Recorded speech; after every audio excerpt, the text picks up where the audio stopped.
Halo Rek, kembali lagi dengan saya. Dan akhirnya sebuah barang dari JT datang juga ke channel ini. Perkenalkan, ini adalah JT SX2, sebuah wireless headphone ANC dari brand JT tentu saja. Dan informasi tambahan juga, kalau mungkin kalian yang bertanya-tanya barang bekas review channel ini itu ada di mana, udah saya kasih link untuk ke toko tempat saya jual bekas review di channel ini ya. Jadi buat kalian yang nyari, namanya udah tak cantumin di deskripsi juga, dan linknya juga sudah ada. Jadi buat kalian yang suka hunting barang-barang second review, bisa langsung cek link di bawah aja. Oke, sekarang kita lanjut ke JT SX2 nya.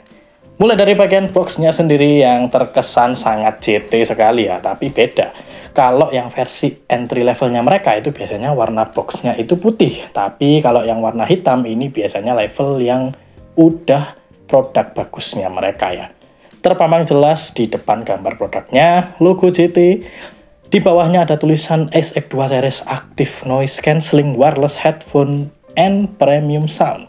Tertera garansi 2 tahun juga di bagian atas dan 36 jam playtime. Di bagian belakang hanya beberapa spek teknis kecil dan beberapa fitur high-tech aja.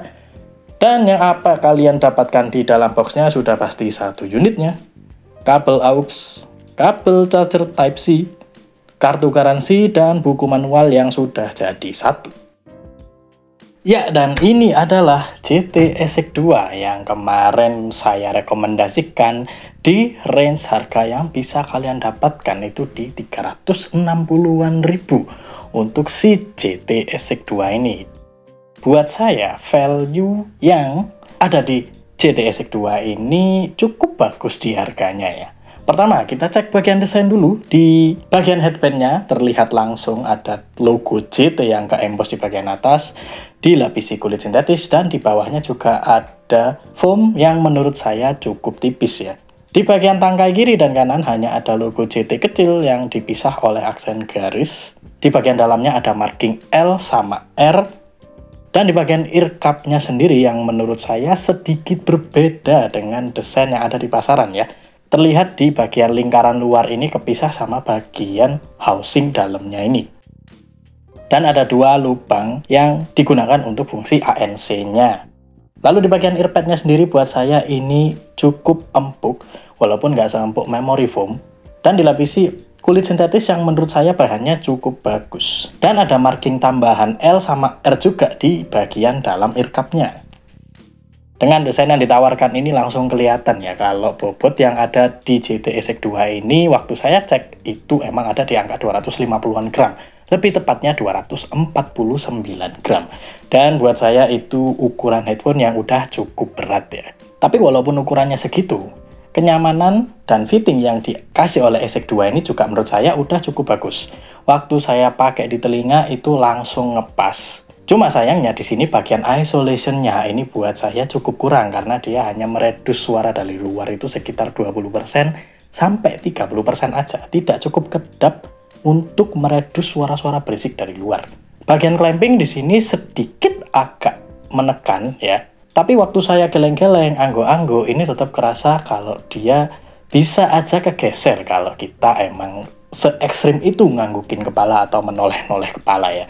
Dan sayangnya di sini bagian earpad-nya ini terlalu tipis buat saya waktu nempel karena benar-benar telinga ini daun telinga yang punya saya yang agak pendek gini aja itu masih kena di bagian dalam speakernya. Jadi untuk dipakai lama-lama ini rasanya agak kurang ya. Dan kalau kalian mau sekedar headrest aja di leher kalian, perasaan kekangan itu nggak ada sama sekali karena waktu ditaruh di leher, kepala kita tetap bisa menoleh dengan leluasa tanpa adanya gangguan dari si JT SX2 yang dikalungin di leher kita.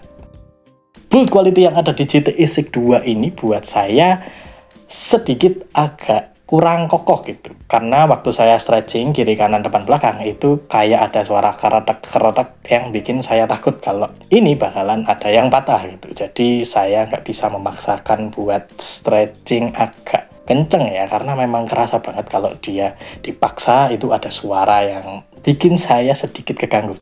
Jadi untuk build quality-nya ini mungkin 70% kokoh aja. Tak lupa juga artikulasi yang ada di JT ESIC 2 ini buat saya udah cukup banget. Pertama, kalian bisa nge-fold headphone-nya dan bikin dia lebih ringkas waktu disimpan. Dan kalian juga bisa rotate bagian ear cup-nya 90 derajat yang buat saya enak untuk adjustment di kepala. Tapi sayangnya di sini bagian tilt yang atas bawah itu nggak ada. Jadi kalian cuma bisa atur lewat rotate ear cup-nya aja. Sekarang kita cek kelengkapan apa aja yang ada di bagian ear cup-nya ini. Di kiri dan kanan semuanya punya tempatnya masing-masing ya. Yang pertama saya kasih tahu dulu yang sebelah kiri.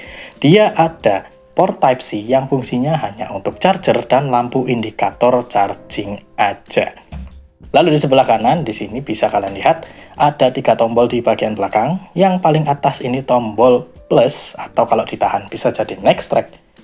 Lalu yang tengah ini ada tombol power yang sekaligus juga kontrol playback player musik kalian dan juga bisa mengaktifkan voice assistant juga.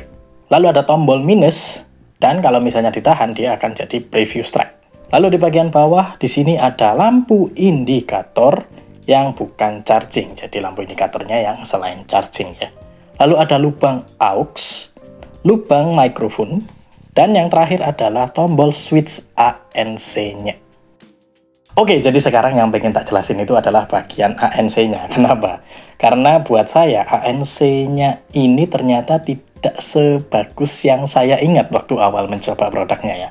Waktu saya beli langsung produknya dan nyobain sendiri, ternyata bagian ANC-nya ini cukup tidak terlalu meredus suara dari luar. Mungkin gambarannya kayak gini. Misalnya kalian nih lagi pakai headphone-nya, terus keredus nih suara 20%.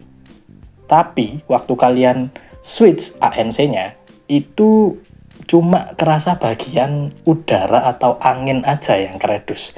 Jadi noise selain suara angin atau apa itu masih kedengeran gitu. Dan bahkan di volume yang sama. Dan buat saya ini mungkin cuma sedikit membantu aja ya. Tapi nggak bisa benar-benar meredus suara berisik dari luar. Bahkan isolation-nya pun buat saya juga nggak terlalu kedap gitu. Untuk level bocor di sini ya, suaranya itu cukup nggak terlalu bocor. Masih taraf yang aman, bahkan di volume 100% gitu. Kerasa dikit banget bocornya, cuma masih aman kalau kalian pakai ini di tempat umum. Dan juga hal lain lagi tentang tombol ANC-nya di sini adalah kalau kalian pakai si JT ESIC 2 ini dalam keadaan mati, kalian tetap bisa mengaktifkan fitur ANC-nya. Tapi walaupun dalam keadaan mati, dia tetap nyedot baterai.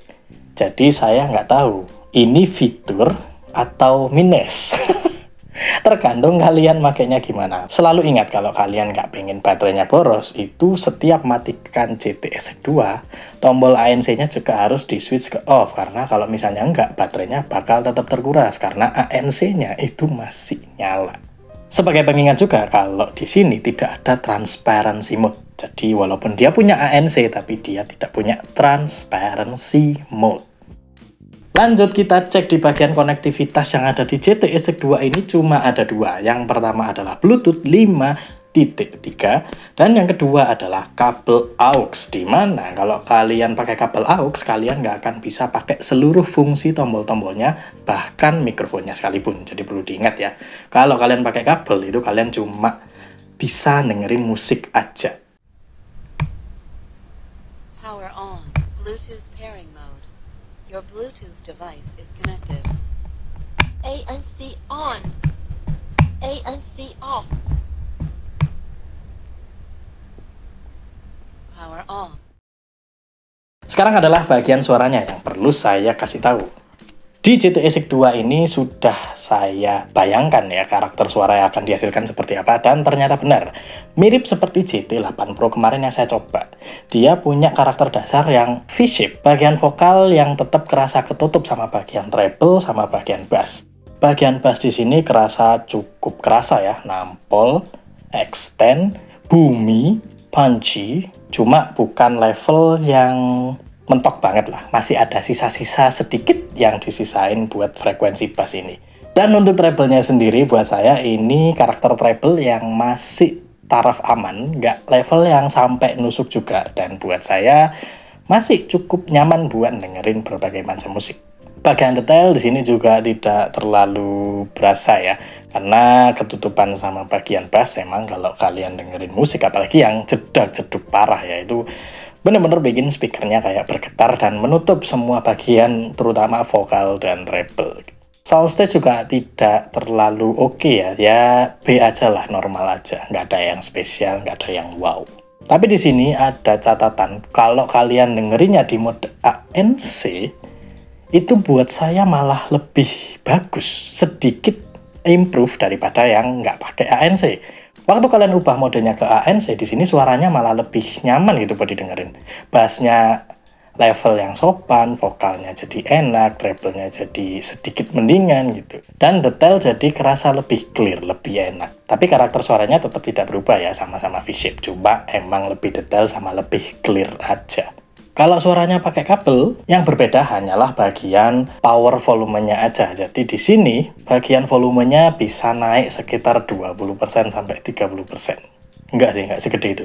20% lah, 20%. Dengan volume yang kencang itu, bagian bass juga ikut kencang. Bagian vokal juga lumayan kerasa maju, bagian treble juga jadi kerasa lebih ngencering sedikit. Tapi di sini, karena bassnya ikut gede, jadi bagian vokal sama bagian treble bener-bener kena ember-embernya bass. Sekarang untuk kegiatan entertainment, misalnya nonton film atau nonton drama atau nonton apapun. Di sini buat saya hampir mirip sama dengerin musik tadi ya. Jadi kalau kalian nonton film action mungkin oke, suara bassnya cakep, suara treble-nya cakep, suara orang ngomong masih bisa didengar kok, walaupun emang kadang ketutupan banget sama background musik ya kalau film-film action itu. Tapi kalau untuk drama di sini tarafnya masih cukup aman kok, suaranya masih clear buat didengar, masih bisa nangkap suara-suara yang ada di dalam percakapan. Cuma kalau background musiknya kenceng emang kadang kerasa ketutupan aja gitu. Kalau untuk main game gimana? Pertama saya kasih tahu dulu kalau si GTX 2 ini tidak punya mode low latency, jadi ini hanyalah tes tambahan aja buat memastikan apakah dia reliable untuk gaming atau tidak, dan ternyata tidak. Kenapa? Waktu saya coba main CODM seperti biasa, di sini suaranya benar-benar sesuai dengan apa yang saya dapat waktu dengerin musik tadi. Bagian bass kerasa nonjok, bagian treble juga masih ngecering-ngecering dikit, dan beberapa elemen-elemen di sini dieksekusi dengan cukup rame, cukup berisik, dan lumayan imersif. Cuma karena soundstage-nya kecil, jadi kalian cuma bisa merasakan itu di situasi yang kalau misalnya beberapa elemen itu dekat sama kalian gitu. Jadi kalau kalian mengira-ngira tuh jarak musuhnya sekitar 5 meteran, itu kadang udah nggak kedengeran gitu. Kemungkinan itu sih yang bikin kalian keganggu kalau misalnya kalian bermain game kompetitif di GTX 2 ini. Dan juga bagian spasialnya ini menurut saya juga kurang akurat ya, karena masih amburadul buat memetakan suara-suara itu datang dari mana. Sangat tidak cocok untuk main game kompetitif. Kalau game casual itu harusnya aman aja ya, karena nggak butuh delay yang signifikan juga. Dan buat kalian yang pengen tahu delaynya mungkin seperti ini.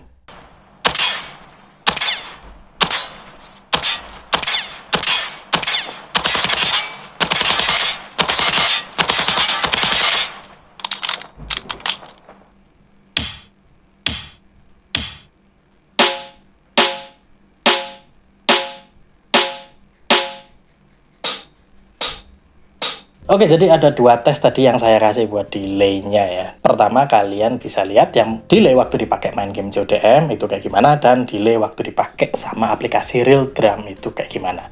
Kerasa sedikit berbeda, lebih kecil latensinya di aplikasi Real Drum daripada di game. Jadi mungkin kalau aplikasi kalian kayak Real Drum gitu, harusnya aman aja sih. Ya, dan ini adalah suara perekaman dari mikrofonnya si GTX 2. Dan menurut saya suaranya di sini terkesan cukup kecil ya, volumenya nggak terlalu kencang, jadi kalian harus mengeluarkan volume yang agak keras biar bisa ditangkap sama mikrofonnya.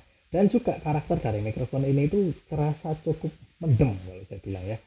Dan untuk mengetes seberapa baik dia mengurangi noise, di sini saya akan setel ASMR Kuli.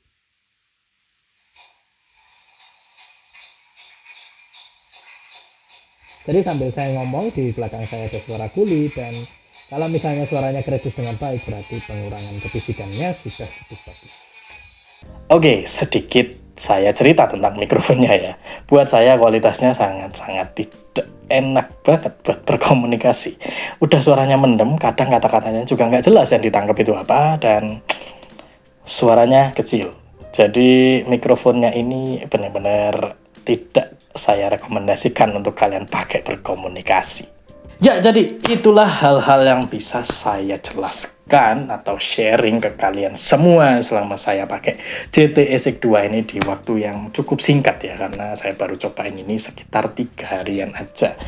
Dan kalian bisa lihat tadi, semua hal yang ada di JT ESIC 2 ini dengan harga yang ada di 360 ribuan.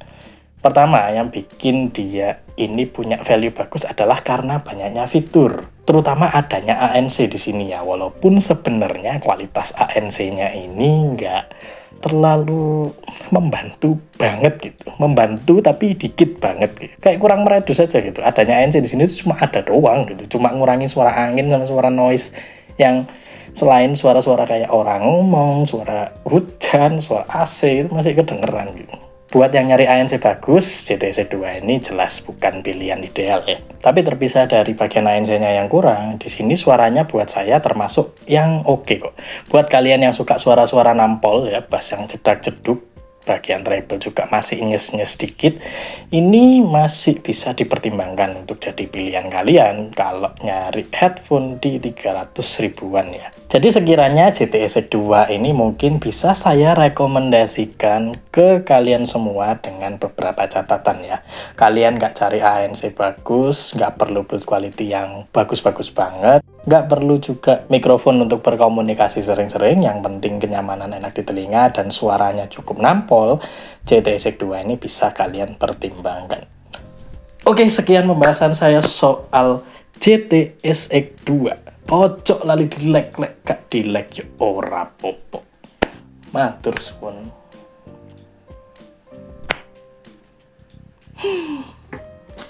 JT ESIC 2. Rekomen atau nggak rekomen?